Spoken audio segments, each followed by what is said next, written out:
All right, everyone, we are going to go ahead and get started. Welcome and thank you for joining us today for a webinar on the Walk Cares Fund.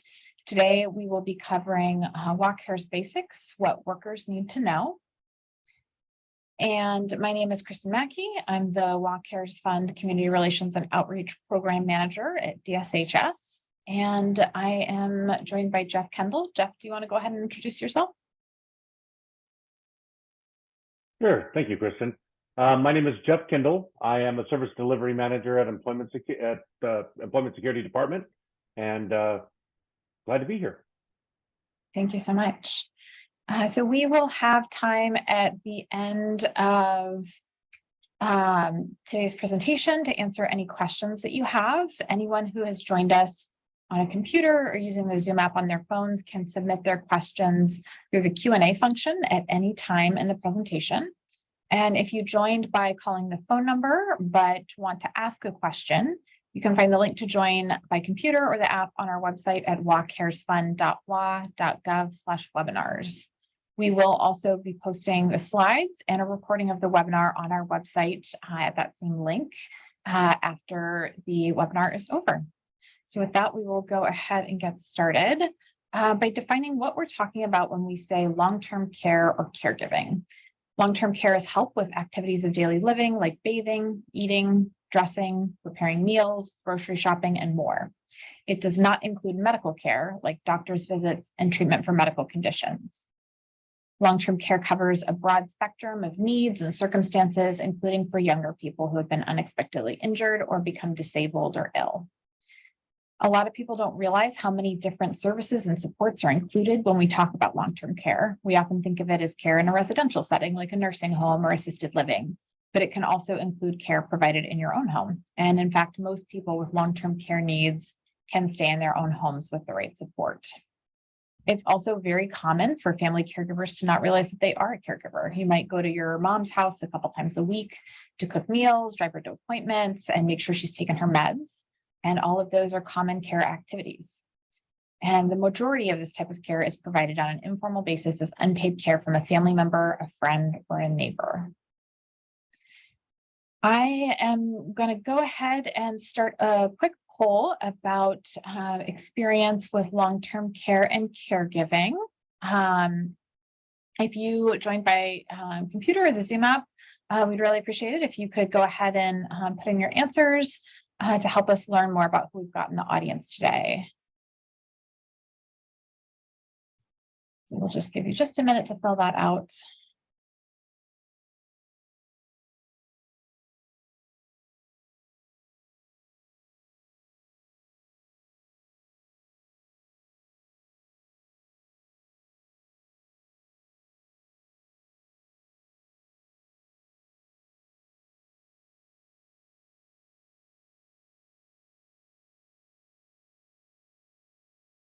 Great, and you can see the results on your screen.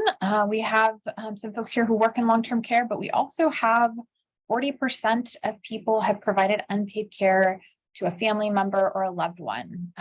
So as you can see, this really is a very common experience.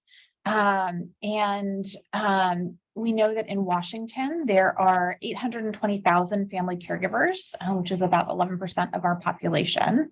And we want to start with a story from a Washington family that's doing the kind of caregiving that Walk Cares will support. I'll go ahead and play that video now. My mom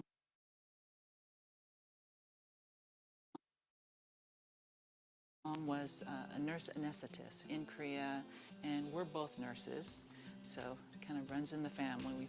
That was part of the reason why we were able to come here in 1974, because she had worked as a nurse and they wanted nurses to come, so she was able to bring the whole family. Just a couple of years ago, we started noticing that my mom started to have some cognitive decline, kind of on the spectrum of dementia. Yanni and I have had to kind of put our jobs on the back burner to really help take care of my mom. Some days were good, some days were very difficult.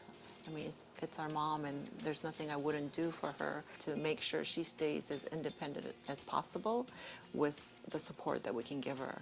If we had a resource like Walk Cares, that would have been so helpful to just kind of ease some of our financial burden in trying to do this. It's very difficult. So we try to simplify her life. We do her grocery shopping, and she often will come with us, and cooking, cleaning, cutting her hair, taking her out socially, but we're creating meals that she is familiar with and that she enjoys.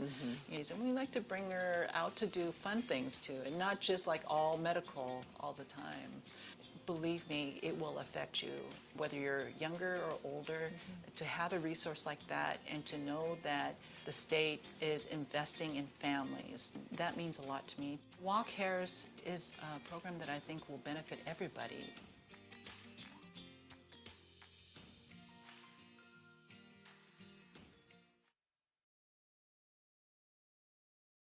Right.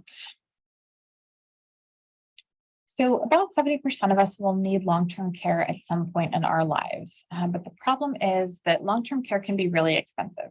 It costs almost $36,000 per year for 20 hours of home care per week, which is the average that's needed by current Medicaid long-term care clients. And it's also important to keep in mind that family caregiving isn't free either. And we'll talk about that a little bit more in a second. Because long-term care is not medical care, it's not covered by health insurance or Medicare, except in very rare circumstances. And it's only covered by Medicaid once your savings have been spent down to just $2,000. Even though long-term care is a predictable cost, most of us don't have a way to pay for it. The median household income for Washington seniors is about $56,000 per year. And in terms of retirement savings, 41% of Washington workers who are near retirement have no projected retirement income from a pension, 401k, or IRA. And another 42% have no pension and only enough 401k or IRA savings to replace 10% of their pre-retirement income. This is especially critical because our population is aging really rapidly. You can see the number of people who are 85 and older, which is the blue line on this graph, will more than double between 2020 and 2034. And the caregiver support ratio is declining sharply. And that just means that a lot less family support will be available for people in high-risk years for needing care, and family caregivers will be more likely to be providing care for multiple loved ones at a time. So as a society, we have to figure out how we can provide better support for caregivers and find new ways to help families with long-term care needs. While Walk Cares may seem like a new expense for workers, it's important to keep in mind that the current system of relying on unpaid family caregivers to provide the vast majority of care isn't actually free for those families. Almost half of family caregivers experience a related financial setback. Caregivers spend on average 25% of their own income on care-related expenses. And it's really common for caregivers to have to leave the workforce early to provide care. For caregivers 50 and older who do this, lose an average of more than $300,000 in wages and benefits. And most working caregivers say a program that paid them for the hours they provide care, like Walk Cares will be able to do, would be helpful. There is also an impact on businesses and the workplace. The majority of caregivers work full-time on top of their care and family responsibilities, and most report that it impacted their job in some way. Over half say that they have had to go in late, leave early, or take time off to provide care. 15% reported reducing their hours. Many, about 8%, reported receiving warnings about their performance or attendance, turning down a promotion, quitting, retiring, or losing benefits. And while many caregivers find their role rewarding, it will also be highly stressful, or it can also be highly stressful, excuse me. Nearly 1 in 4 report that their health has worsened since they took on that role. Long-term care is also a significant driver of the state budget and accounts for roughly 8.9% of the state budget. We don't often think about it, but these costs are paid for by all Washingtonians through taxes on goods and services. As our population ages, costs will rise accordingly. So without Walk Cares, sales and other taxes would have had to go up significantly to meet the needs of our aging population. With all of these challenges in mind, and facing a projected doubling of Medicaid long-term care costs by 2040, The state's Joint Legislative Executive Committee on Aging and Disability began a search in 2014 for a long-term care public policy innovation that would preserve and protect the Medicaid program budget, offer affordable long-term care insurance coverage, provide financial relief to middle-class families and their caregivers, and be financially viable and sustainable in the long run. And JLEC spent several years working with stakeholders, policy experts, and actuaries to explore both private and public solutions. And then in 2019, with all of that research and best practice in mind, the legislature enacted the LTSS Trust Act, creating walk cares. In 2021 and 2022, the legislature made improvements to the program's coverage and benefits. Workers began earning benefits in July 2023. And this year, the legislature made benefits portable for workers who move out of Washington at some point, and we'll talk more about that a little bit later on. And finally, in July 2026, the benefit will become available to people who qualify. So let's talk about how walk cares can help. Walk cares is a universal long-term care program in Washington state.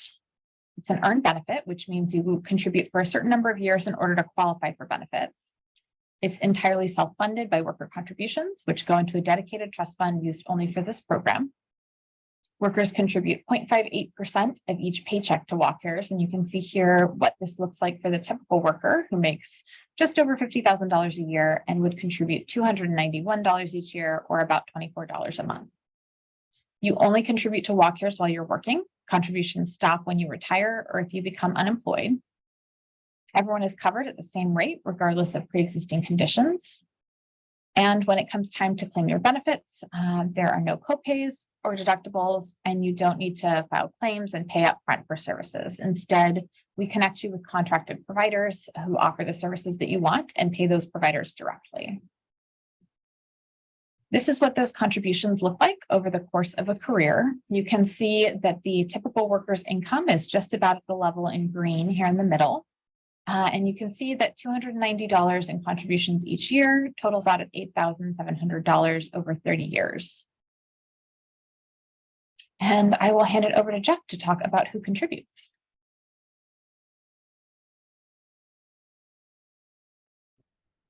There we go. Couldn't find my mute button. Thank you. So almost all Washingtonians contribute to walk cares. And to determine whether someone counts as a Washington worker, we look at whether their work is localized in the state of Washington. And determining whether work is localized in Washington can be complicated at times, but because we use the same definition as the state paid family and medical leave program, that gives us an easy rule to work from, which is workers who are included in paid leave will also be included in walk cares, unless they have an approved walk cares exemption from the Employment Security Department. If you're not sure whether you participate in paid leave and walk cares, you can check your pay stubs, or you can ask your employer for more information. If your work is not localized in Washington, you are automatically not included in paid leave or the walk cares program. There's no need to file for a walk cares exemption.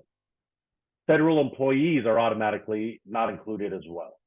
Employers of tribes are only included if the tribe opts in, and self-employed people are only included if they opt in. Other workers can get an exemption from walk cares, which they must apply for to the Employment Security Department. Some workers can apply for an optional exemption based on meeting certain conditions. This includes workers who live out of state, temporary workers with non-immigrant visas, the spouses or registered domestic partners of active duty military. These three exemptions were created for groups of workers who would be unlikely to qualify to use the benefits later. They are available on an ongoing basis and are conditional. The person must continue to meet the exemption criteria to maintain their exemption. There's also two types of permanent exemptions.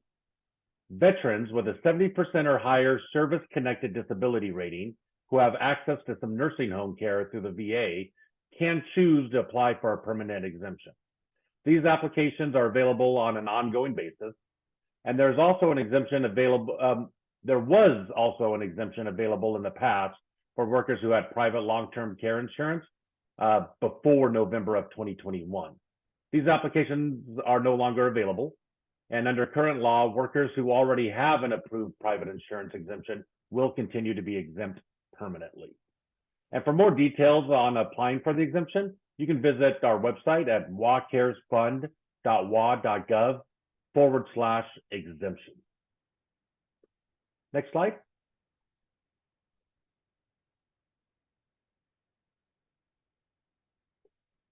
So if you're self-employed, you can choose to opt into the WaCares Fund and protect yourself with the same affordable benefits available to other Washington workers.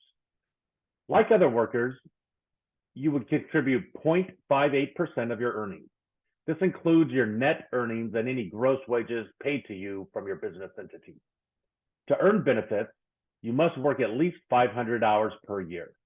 For self-employed people who elect coverage, this is calculated by dividing your gross annual wages by the current minimum wage.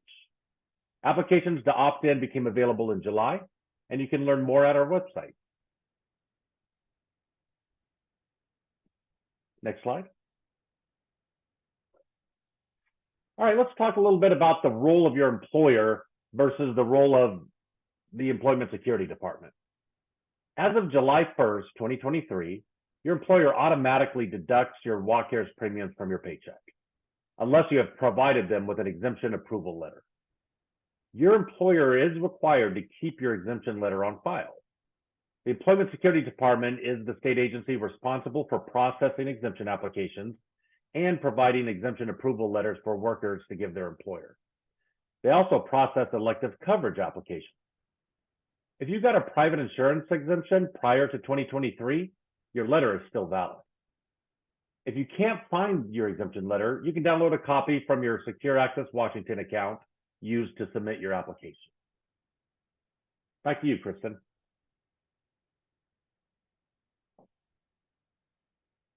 Thank you, Jeff.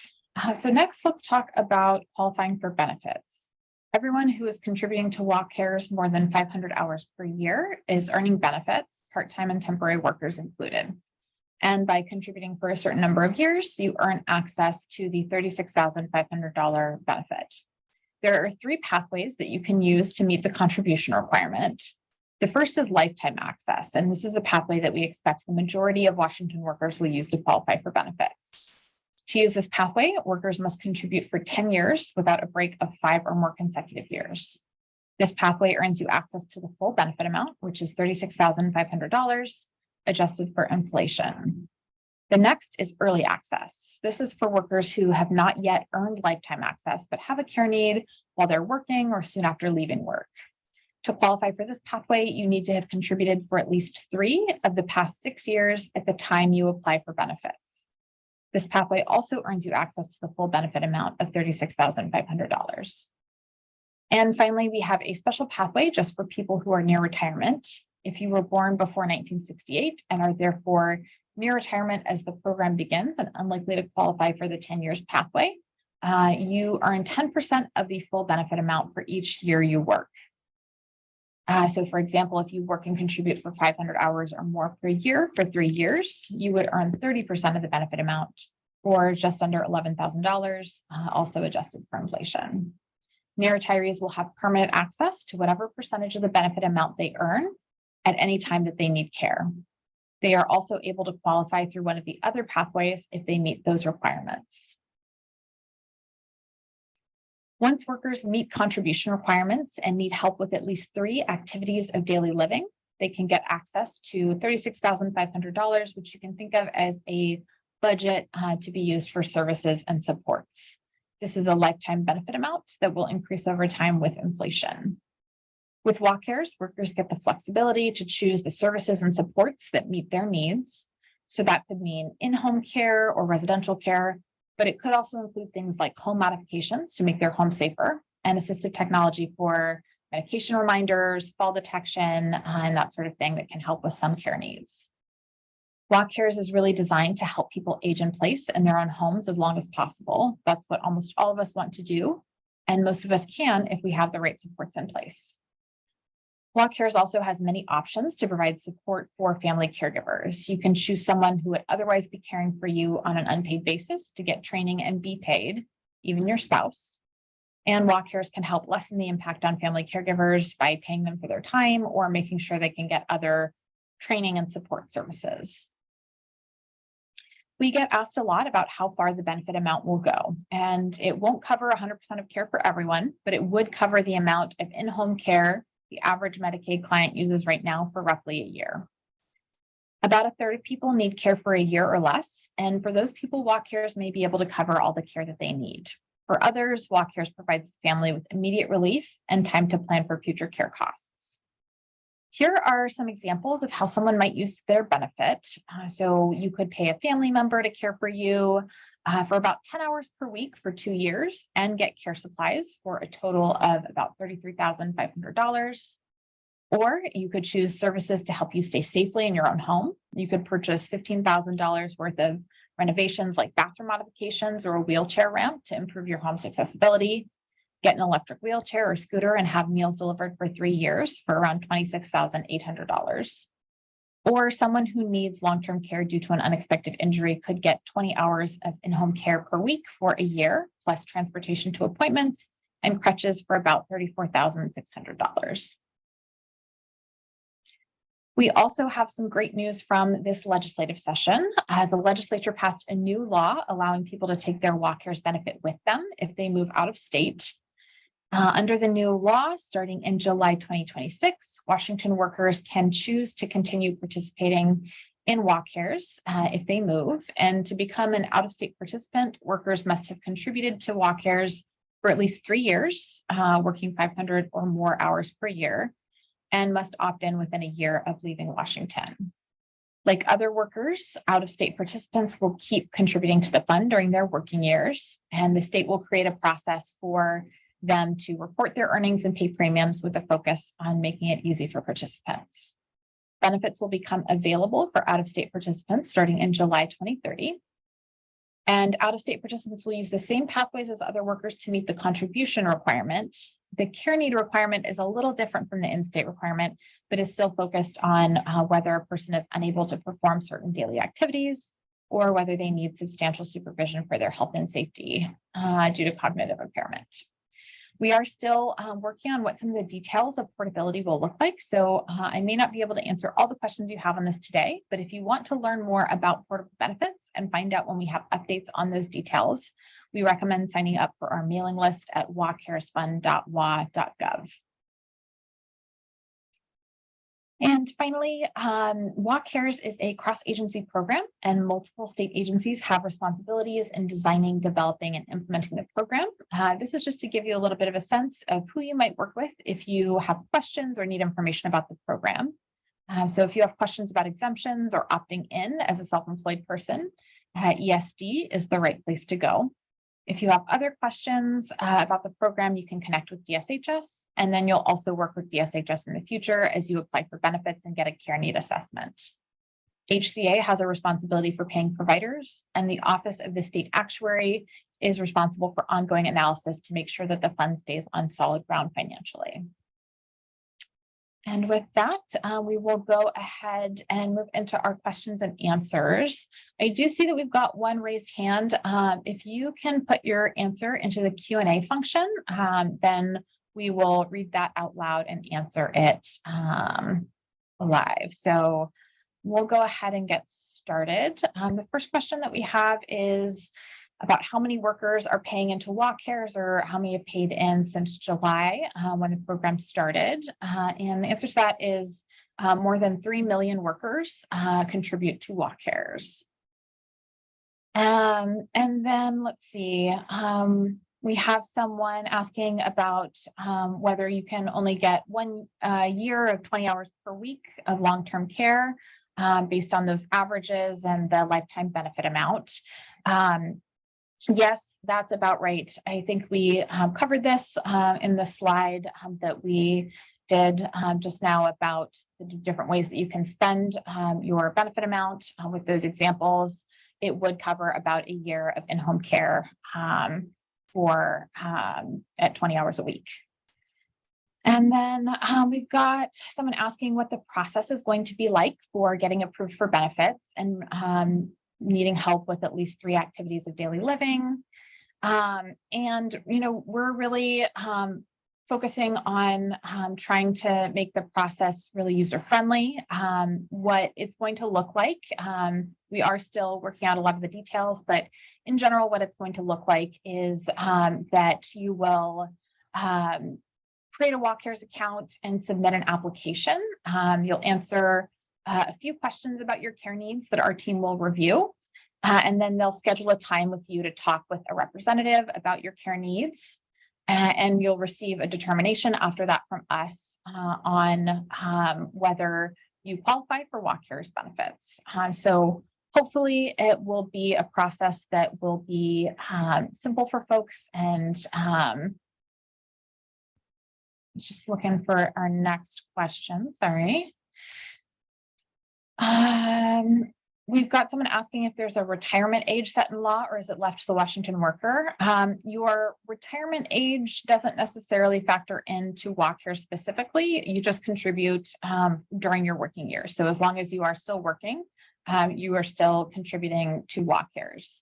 There is a specific timeline set in law for the near retiree contribution pathway. So if you're trying to earn that 10% of benefits for each year that you work, you would need to be born before 1968. So there is a specific age for near retirees in the program. But in terms of just when you can retire, the program doesn't have an impact on that. And then we've got someone asking, can employees who work in Washington but live in a different state opt out? Jeff, do you want to talk a little bit about that process? Sure. Currently, we do offer an exemption for those that live out of state and work in the state of Washington. You can go to our website and get more information about the exemptions and apply for one. But yes, there is definitely an exemption for those that live out of state and work in Washington.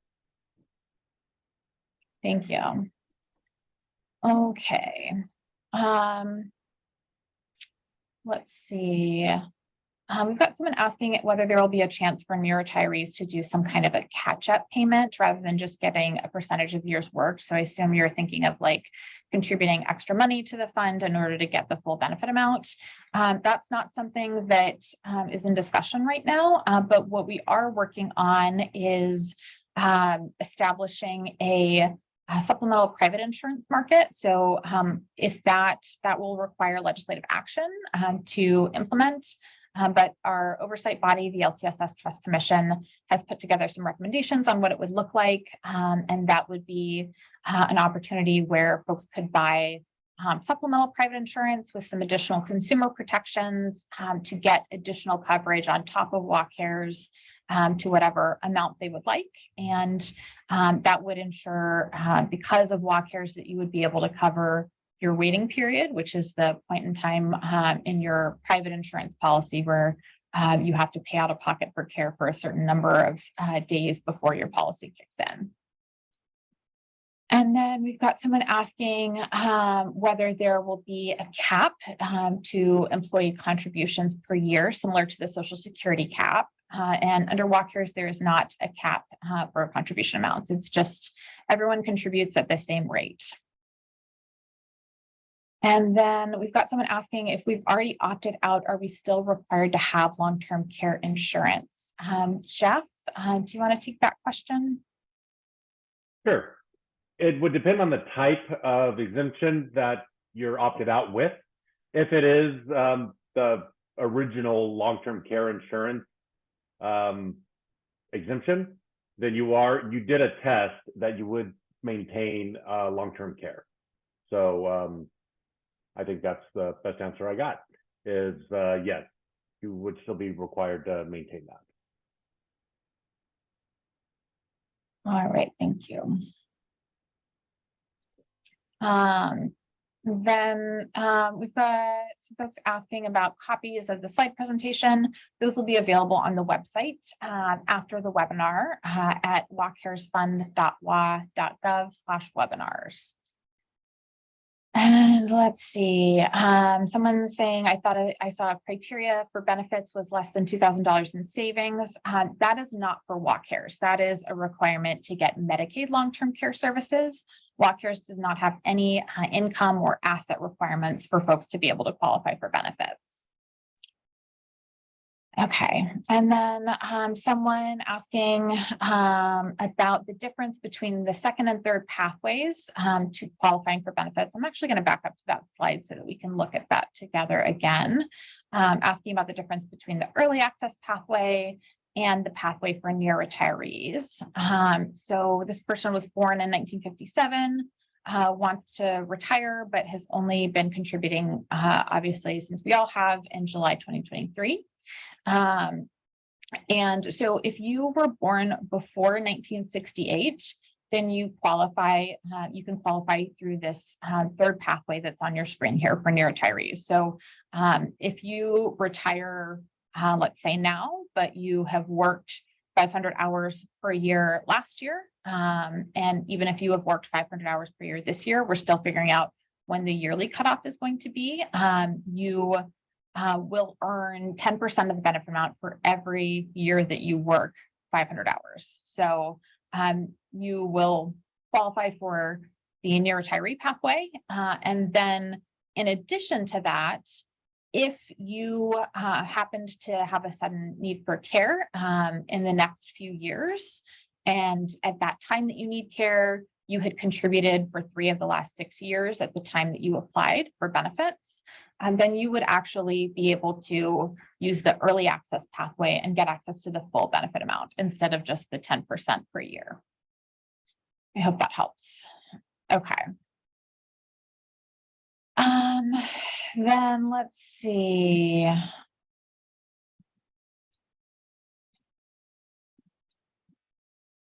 We've got folks asking about the program not having copays or submitting complaints, submitting claims, and that the program pays for services to the provider and how that works with family caregivers. So for family caregivers, we will have a couple ways that they can be paid. They can be paid through an organization that's called the Consumer Directed Employer or a home care agency. They will need to participate in some training to ensure the health and safety of themselves and their loved one as they're providing care. And the Consumer Directed Employer is an organization that specializes in supporting family members who are paid by the state to provide personal care to ensure that Washington laws are followed in providing that care. And so essentially how it would work is that family members would be paid through one of those pathways. And instead of, for example, you receiving care and submitting, paying your family member upfront and submitting a claim to us, we would just directly pay the family member. And then let's see what else we've got in here. We have someone asking, this is a question for you, Jeff, who is an employer. They had an employee move to live in another state, but is still working for them from home, and asked, do they still need to withhold walk cares contributions? So from the employer perspective, they would continue to withhold the benefits until the employee provides them with their exemption approval letter. The employee would need to go to our website and get the instructions on how to apply for an out-of-state exemption, at which point we would process it, provide a letter of approval that would then be provided to the employer, who would then stop withholding.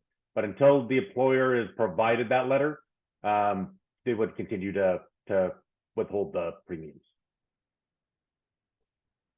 Thank you. And then let's see what else we've got. We've got someone asking whether walk cares could become universal healthcare in Washington state. And I just want to clarify again that long-term care and healthcare are separate. So healthcare would be, treatment for medical conditions. Long-term care is care to help you with your activities of daily living, and often those two things, often someone will need both. But walk cares is really only for long-term care. And then we've got someone asking about if I originally got an exemption with a private policy, but want to opt into walk cares, what is the process? And Jeff, can you answer that one for us? Certainly. Currently, there is no process for that.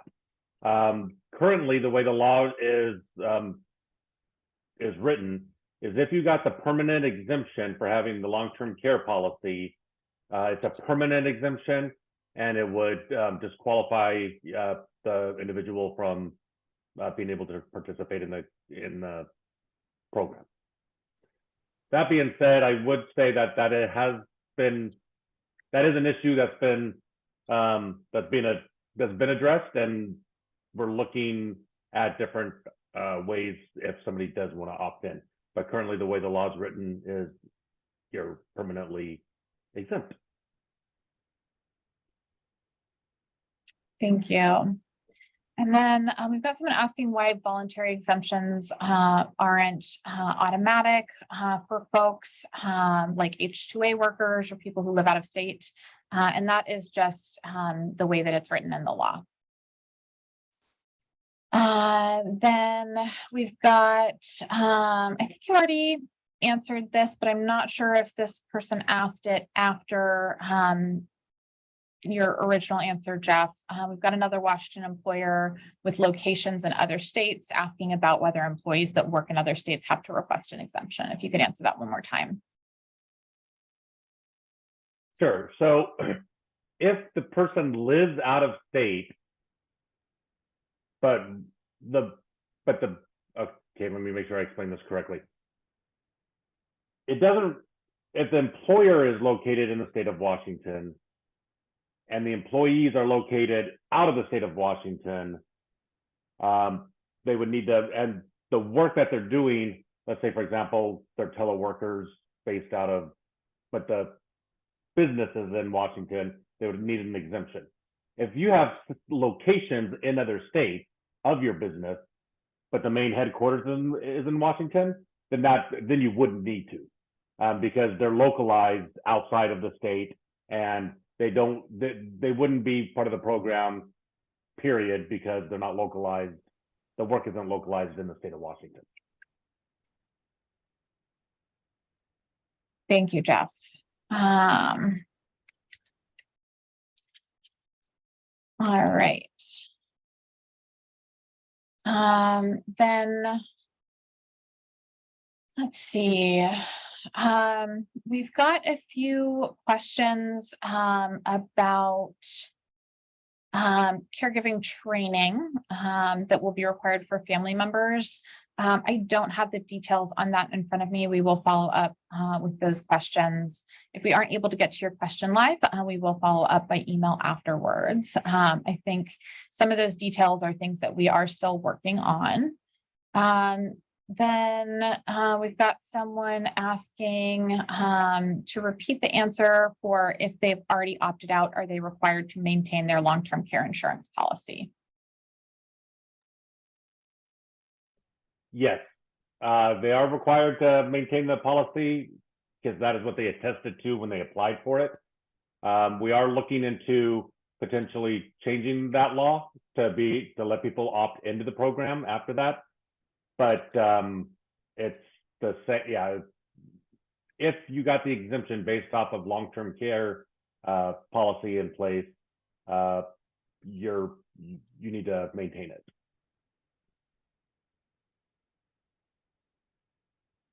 All right.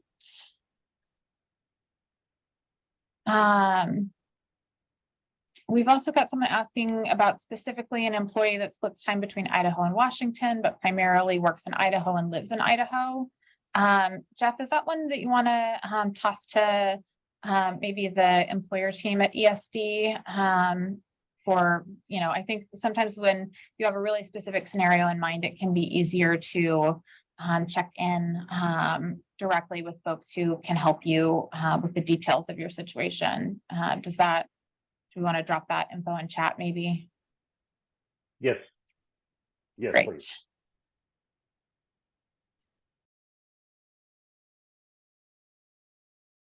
And we've got someone asking about how we cover non-working spouses. So right now, Walk Cares is only designed to cover workers.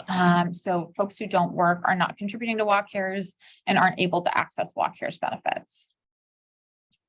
We've also got someone else asking how they get in contact for further questions that they have. And I will go ahead and skip us ahead to the last slide where you can see some contact information. And we can drop this into this link into the chat as well. Sam, would you mind putting that contact link into the chat for everybody so they can see that?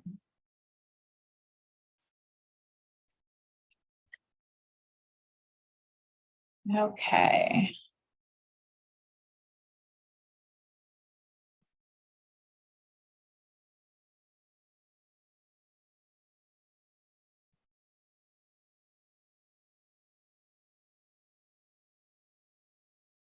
We've got someone asking, just reading this through to make sure that we can answer it. Asking about how they can check their hours to see if they'll qualify if they take on a part-time job in retirement. Can they get help to ensure the new employer knows how to ensure they're contributing through payroll? And really, I think the answer to that is you should be able to check your pay stub to see your Walk Cares contributions and ask your employer to make sure that you are contributing. If you run into any issues with your employer, you may be able to reach out to ESD for support as well.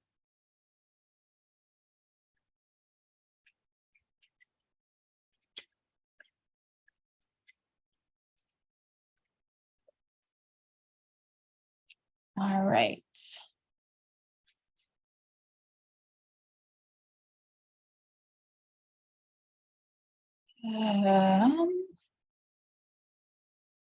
I think those are all the questions that we're going to be able to answer today. If we haven't gotten to your question yet, then we will follow up with you by email to answer your question afterwards.